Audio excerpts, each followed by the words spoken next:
तो चलो अब शुरू करें आज की मजेदार क्लास।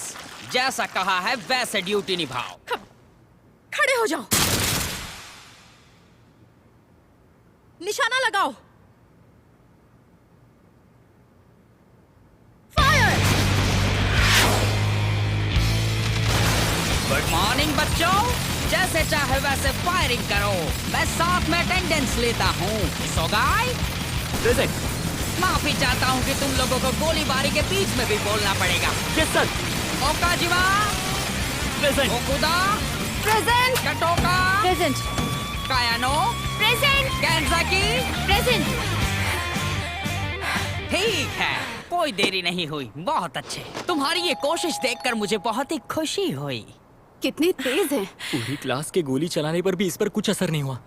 हम हत्यारे हैं और हमारा लक्ष्य हमारे टीचर हैं। बहुत बुरा निशाना था। आज एक भी गोली निशाने पर नहीं लगी। जिस तरीके में सिर्फ पैसों की भूख हो, वहाँ निशाना कैसे लगेगा? नजर की हद, बैरल पोजीशन, उंगली की हरकत, इसमें कुछ भी नया नहीं है। देखो, अब कुछ नया लेकर आओ, नहीं तो तुम मुझे मेरी सबसे 20 मैक्स स्पीड पर कभी नहीं मार पाओगे और पीछे रह जाओगे। लेकिन हमें नहीं लगता कि इन गोलियों से बचने में आप कामयाब रहे हैं। मेरा मतलब है, ये सिर्फ बीबी ही तो है। जब फायरिंग हो रही हो तो खड़े रहकर दांत पीसते रहो और क्या। बिल्कुल सही। बीबी को इकट्ठा करो और मुझे सौंप दो। मैंने तुमसे कहा था, ये तुम लोगों के लिए बिल्कुल हानिकारक नहीं है। लेकिन ये सरकार की ओर से बनाई गई सबसे बेहतरीन बीबीज है। अगर एक भी गोली मुझे लगी तो ये मेरे सेल्स को ऐसे काटती जैसे हम टोफू को काटते हैं। बेशक कुछ सेकंड बाद उसके बॉडी पार्ट्स वापस आ जाते हैं। फिर भी तुम लोग तेजी से गोली चलाने की कोशिश कर सकते हो। क्लास में तब तक गोलीबारी नहीं होगी जब तक कोई मुझे मारने की कोशिश नहीं करता। मुझे उम्मीद है कि तुम लोग मुझे मार पाओगे, वो भी ग्रेजुएशन के पहले। तो चलो अब बंदूकें और बीबी से एक तरफ रखते हैं और काम शुरू करते हैं। कोनोगिगाओ का जूनियर हाई स्कूल की क्लास 3E असैसिनेशन क्लास। हर दिन क्लास की बेल के साथ इसे मारने का इंतजार।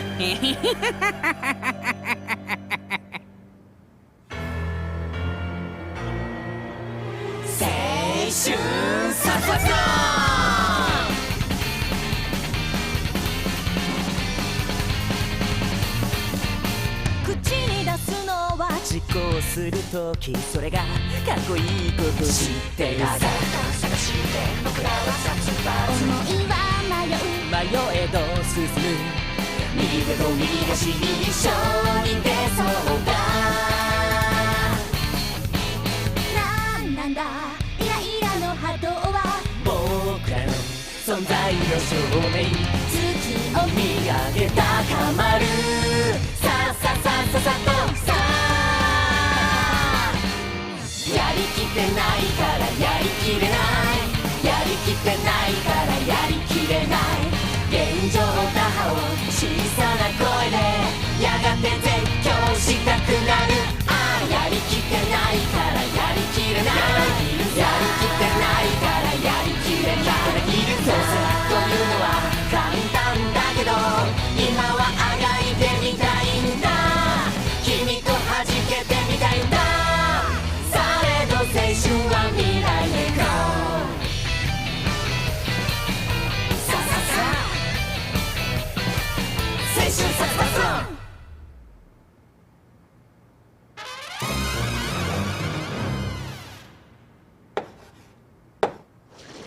ठीक है, तो ये रहा सवाल। इसोगाई, हाँ सर। इन 4 टेंटेकल में से कौन सा बाकियों की तरह नहीं है? क्या वो ब्लू वाला? सही कहा। इस लाइन में सिर्फ तुमने वो वाला इस्तेमाल बहुत अच्छा किया। देखो, ग्रामर की समझ बहुत अच्छी होनी चाहिए। खून खराबा तो होता रहेगा, पर तुम लोगों को पढ़ाई पे आधा चांद निकला है। दिन के वक्त में भी चमक रहा है। साथ ही साथ तुम्हारी पढ़ाई की जिम्मेदारी भी मुझे सवाल ये है कि हमारी और चांद की हालत ऐसे कैसे हुई? जैसे ही हमारा तीसरा साल शुरू हुआ, हमारी जिंदगी में 2 बड़े हादसे हुए जिसने सब कुछ बदल कर रख दिया। या पढ़ाई करोगे?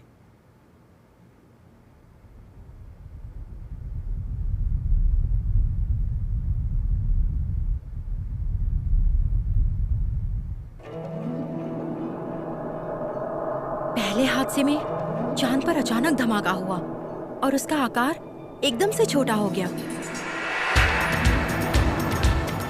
माफी चाहते हैं, हम आप तक ब्रेकिंग न्यूज पहुंचाने के लिए शो को बीच में रोक रहे हैं। हमें अभी खबर मिली है कि चांद का लगभग 70% हिस्सा अंतरिक्ष में हुए धमाके की वजह से तबाह हो चुका है। मैं फिर दोहराती हूँ, कहीं ऐसा तो नहीं कि अब जिंदगी भर हम सिर्फ इस आधे चांद को ही देख पाएंगे।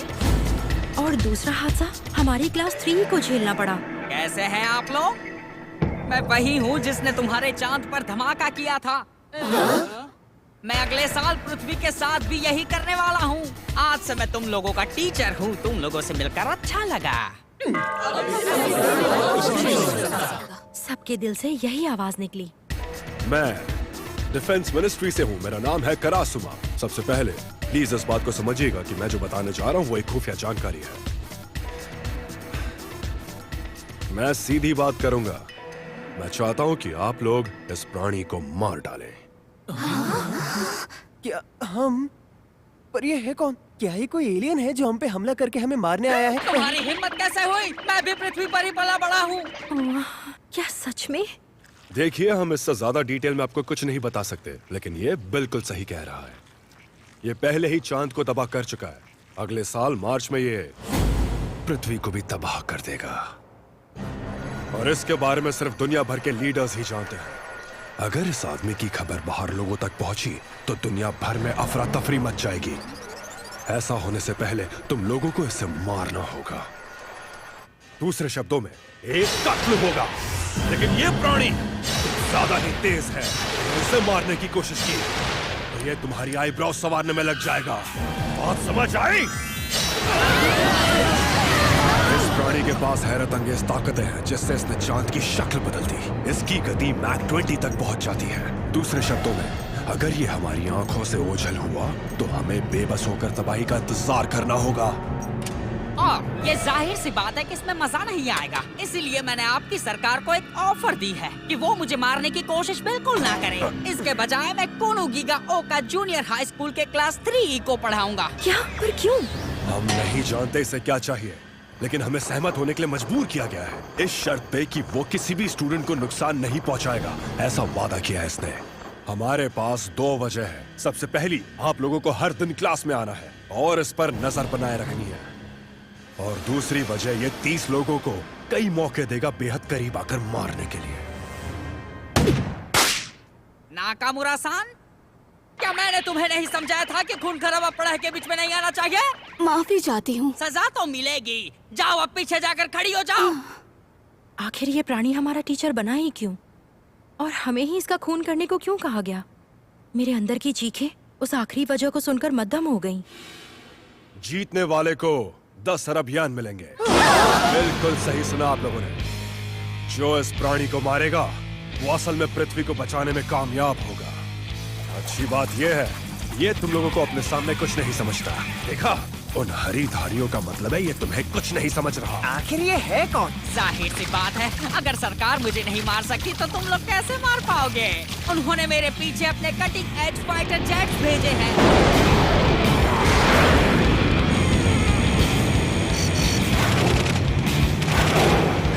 तो मैंने उन्हें हवा में ही मोम का एक कोट पहनाया। ये हर चीज को क्यों संवारता है? इसकी सुरक्षा में कोई ना कोई कमी ढूंढनी होगी और मौके पर हमला करना होगा। ये रहे हथियार और बारूद जो इंसान को कुछ नहीं करेंगे पर इसे जरूर करेंगे। आपको ये बात अपने परिवार और दोस्तों से छिपा कर रखनी होगी और हारने की कोई गुंजाइश नहीं है। अगर पृथ्वी को तबाह कर दिया तो हमारा बचना नामुमकिन है। जो कहना था सब कह दिया इन्होंने। अब आइए आपके बचे हुए 1 साल में हम और आप मिलकर कुछ अच्छा सीखें। हमारे पास सिर्फ 1 ही साल है और अगर हम इस प्राणी का खून करने में नाकाम रहे तो पृथ्वी एक इतिहास बन जाएगी।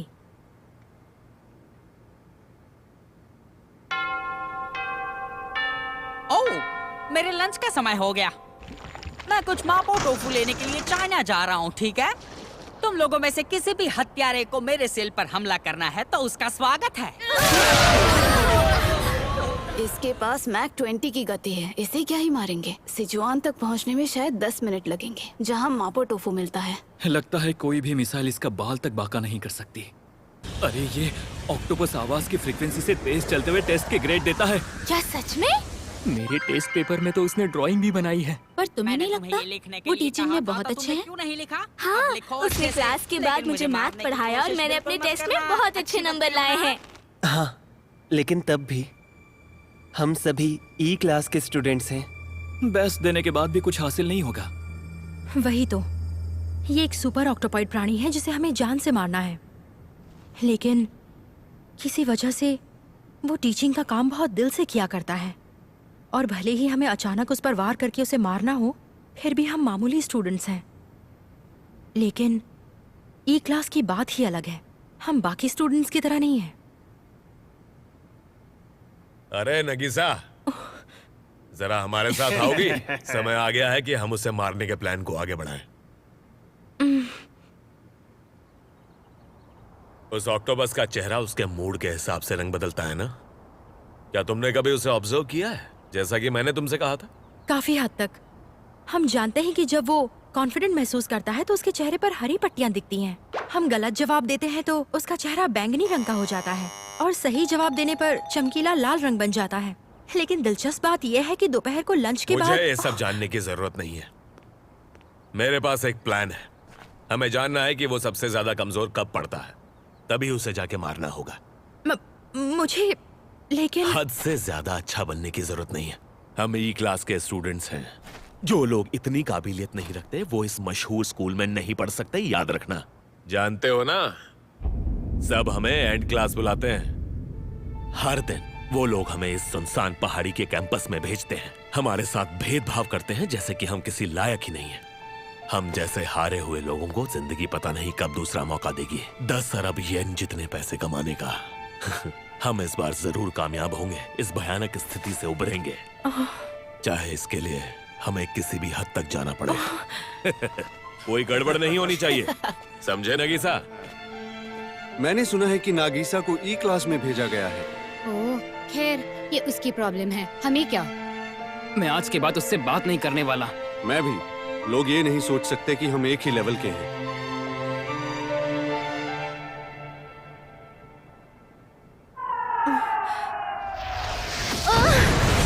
मैं वापस आ गया। हेलो सर, लेकिन आप ये मिसाइल क्यों साथ लाए हैं? ये एक निशानी है। जापान के समंदर में बैठे हुए डिफेंस फोर्स मेरा इंतजार कर रहे थे। आपको बुरा लग रहा होगा, लोग हमेशा आपको मारना चाहते हैं। बिल्कुल नहीं, मैं तो बहुत ही ताकतवर हूँ, इसलिए लोग मुझे मारने की कोशिश करते हैं। तो चलो अब 5th पीरियड को शुरू करना है। Yes sir. इन्हें कुछ समझ ही नहीं आ रहा। अगर हर कोई लक्ष्य बनाकर बैठा है कि मौका मिलते ही इन्हें मार दे, इसका मतलब वो लोग जानते हैं कि आपका मुकाबला नहीं किया जा सकता। लेकिन इस तरह का प्राणी ये सब कभी नहीं समझ पाएगा कि लोग उससे डरते हैं या उसे अपने जैसा नहीं मानते, यहाँ तक कि उसकी कोई पहचान ही नहीं है। सिर्फ तुम्हारी वजह से मैंने जो स्कोर दिया है उसका कोई मतलब नहीं रहा। लेकिन एक अच्छी बात यह है, दोबारा तुम्हारी शक्ल नहीं देखनी पड़ेगी।